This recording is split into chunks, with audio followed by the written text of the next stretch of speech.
Akin na tong sulat ni Iska, Bebang! Boyong! Ibalik mo yan! Ayoko, no? Hindi ko na ibabalik sa inyo tong sulat ni Iska! Pasaway ka talaga, Boyong Butike! Lagi mo kaming ginugulo!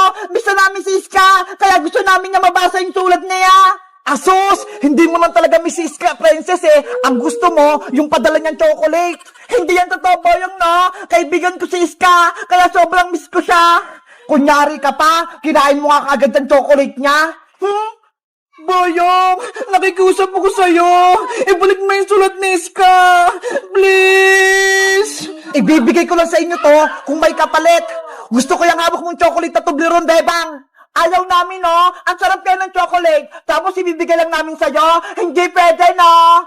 Kung ayaw niyong ibigay yan, pupunitin ko tong sulat ni Iska. Huwag, Boyong! Gusto namin mabasa yung sulat! Ibibigay niyo ba yung chocolate o hindi? Pupunitin ko na to. Napakasabay mo talaga, Boyong Butike. Hindi naman sa yung sulat na yan, ah.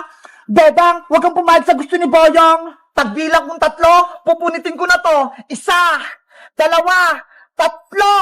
Eto na! Ibibigay ko na sa itong chocolate! Huwag mo lang punitin yung sulat ni Iska! Pero Bebang, masarap yung chocolate ni Iska! Huwag mong ibigay kay Boyong! Anong gusto mo, princess? Yung sulat ni Iska o itong chocolate? Siyempre, yung chocolate! Ikaw talaga, matakaw! Ayaw bang malaman kung anong sinulat sa atin ni Iska? Malay mo, importante yung sasabihin niya. Oo nga, no? Sige na nga, ibigay mo na nga kay Boyong yung white na chocolate. Ano, ibibigay niyo ba yung chocolate o pupunitin ko tong sulat? Boyong, eto na, ibibigay na namin tong isang chocolate. Yes, may chocolate na ako. Princess, iabot mo to kay Boyong, tapos kunin mo yung sulat. Sayang talaga tong chocolate. Ang laki-laki pa naman. Hayaan mo na. Meron pa naman ako dito eh. Bibigyan kita. Akin na yung chocolate, princess. Baka mamaya, kainin mo pa yan eh. Eto na, excited ka naman masyado, Boyong.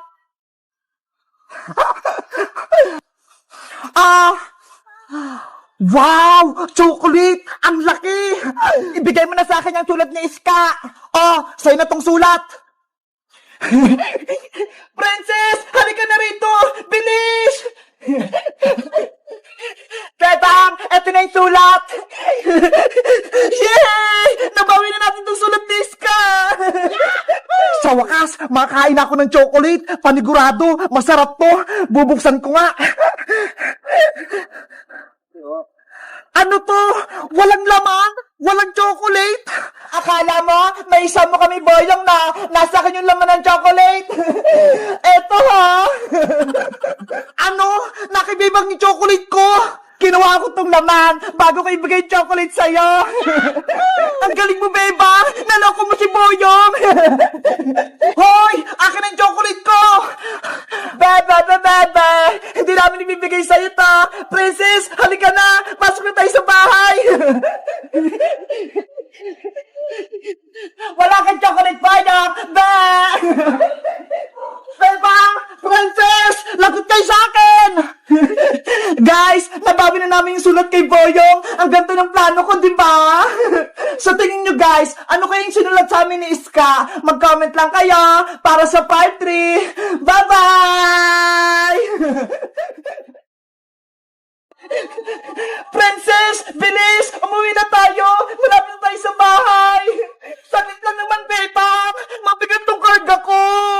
Ano ba kasi yung dala-dala mo? Gulay! Tangkay ng gabi! Pasalubong ko kay nanay! Grabe naman yung pasalubong mo! Puno ng gabi! Panigurado! Matutuwa sa inyo sa Aling Tere! Ikaw, Bebang! Anong pasalubong mo kay Aling Sitang? Eto ho! Binilang ko si nanay ng brownies! Favorite niya to! Pang-sausaw sa kape! Wow! Brownies! Favorite ko rin yan, Bebang! Bigyan mo ako! Naku! Hindi pwede, princess! Para kay nanay lang to! Para matuwa lang siya kapag dumating na ako! Please, Bebang! Bigyan mo ako! Kahit 2 lang! Ayoko, no? Bebang! Huwag mo akong takbuhan! Bigyan mo akong brownies! Habulin mo muna akong princess! Oh no! Wait mo ako! Maiwan ka na! Mauna na ako! Kukawa! Buksan mo tong gate! Papasok ako! Anong kailangan mo, Iska? Bakit ang ingay-ingay mo? Gusto kong makausap si Aling Sitang! Papasukin mo ako! Hindi pwede. Natutulog si Nanay Sitang ko. Bawal siyang istorbohin. At ikaw, Iska, huwag ka nang pupunta rito dahil ako na ang anak ni Nanay Sitang, hindi na si Bebang. Hindi ko yung tunay na anak ni Aling Sitang, Pukawa. Uuwi rin si Bebang, kaya alis ka din dyan. Hindi ako papayag na makabalik pa si Bebang dito. Hindi ko hayaang makapasok siya sa bahay nila. Masama ka, Kukawa. Hindi ka maganda kaibigan ni Bebang. Umalis ka na dito, Iska. Kung ayaw mong gamitin ko yung laser ko sa'yo. Lagot ka kapag dumating si Bebang. Palalayasin ka niya. Makulit ka talaga, Iska. Maingay ka pa. Takbo! Ha ha ha ha ha. Ako na ang may-ari ng bahay. Hindi na si Bebang. Oh no! Bebang! Nasaan ka na ba? Umuwi ka na! Iska! Bebang! Sa wakas! Umuwi ka na rin! Oo! Kasama ko si Princess! Ayun na siya, ho! Nahuli! Bebang! Pengin na akong brownies! Ito na, Princess, ho! Kumuha ka na ng isa! Yay! Makain na ako! Ang talap! Bebang, saan ka ba galing? Hinahanap kita. Nagbakasyon kami sa probinsya, Iska. 10 araw kami dun ni Princess. Ganun ba? May masamang balita ko sa'yo, Bebang. May nangyayaring masama sa bahay nyo. Masamang balita? Ano yun? Huwag kang mabibigla. Si Kokowa Manika. Siya na yung bagong anak na Aling Sitang. Ano? Totoo ba yan, Iska? Baka nagbibiro ka lang. Oo, totoo yung sinasabi ko. Dahil sobrang miss ka na ni Aling Sitang, si Kokowa na lang muna yung ginawa niyang anak. Kawawa naman pala si nanay. Namimiss niya na ako. Si Kokowa, nagari-harian. Ayaw niya akong papasukin sa bahay niyo. Siya na daw yung may-ari. Grabe naman si Kokowa. Wala lang ako. Inangkin niya na yung bahay. Ay aba, pasaway naman niya si Kokowa. Agawan niya pa si Bebang. Bebang, kailangan mo nang umuwi sa inyo bago pa may magawang masama si Kokowa kay Aling Sitang. Tara na, umuwi na tayo. Samahan niyo ako. Iska, Princess. Princess, sumama ka na. Wait niyo ako. Kumakain pa ako.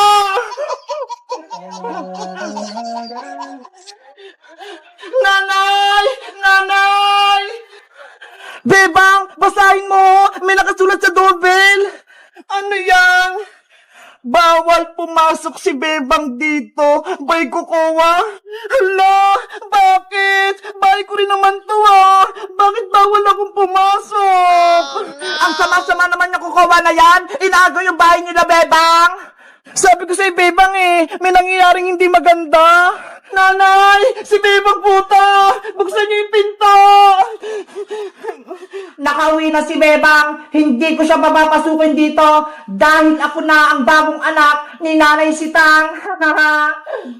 Guys, bawal na akong pumasok sa bahay namin. Sabi ni Kukuha, anong gagawin ko? Mag-comment lang kayo para sa part 3. Bye-bye! Yay! Uwian na! Sabi ni Principal, dito daw ako maglinis sa tapat ng school para hindi ako ma-expel. Dito na nga lang ako magwawalis. Yahoo! Ay, aba, si Bebang, naglilinis na sa labas ng school. Buti nga sa'yo, binigyan ka ng punishment. Isang linggo ko maglilinis kasi may punishment ako. Si Princess kasi, sinupong niya ako kay Principal. May naisip ako, para hindi matapos si Bebang sa paglilinis niya, magkakalat ako ng mga dahon.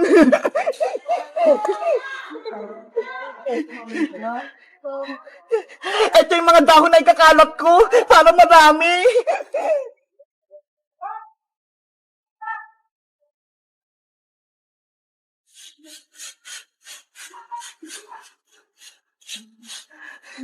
Ayan na! Nalinis ko na to lahat! Ipapacheck ko na to kay Principal! Yari ka ngayon, Bebang! Oh no! Hala, bakit may kalat na naman doon? Wala na yan kanina ha. Kapag nakita ni Principal na madumi itong labas sa school namin, may expel na si Bebang. Ano ba yan? Magwawalis na naman ako.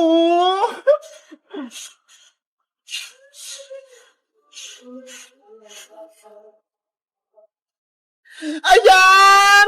Nalinis ko na ulit! Matutuwa na sa akin ito si Principal!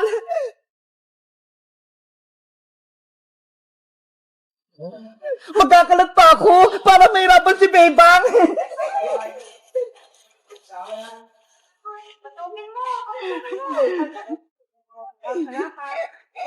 Pwede na akong umuwi! Malinis na yung tapat ng school namin! Naku! May kalat na naman! Grabe naman tukpunan ng mangga! Ang bilis maglaglag ng dahon! Mag-aulis na naman tuloy ako!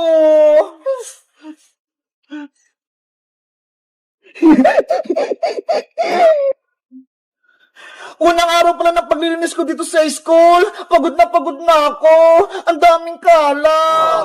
Baka mamaya, ipa-expel ako ni Principal kapag nalaman niya hindi malinis tong school namin. Oh no!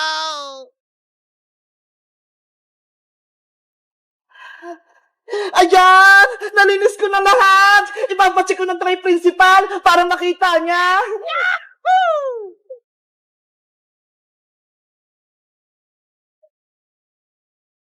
Akala mo, tapos ka na, Bebang? Pwes, ako, hindi pa ako tapos. Magkakalat pa ako.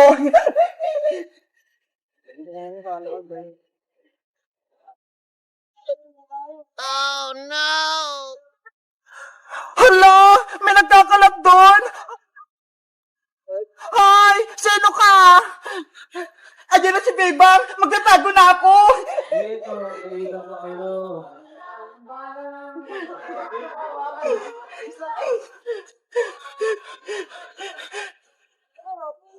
Sino nagkakalat? Kanina pa ako naglilinis dito eh!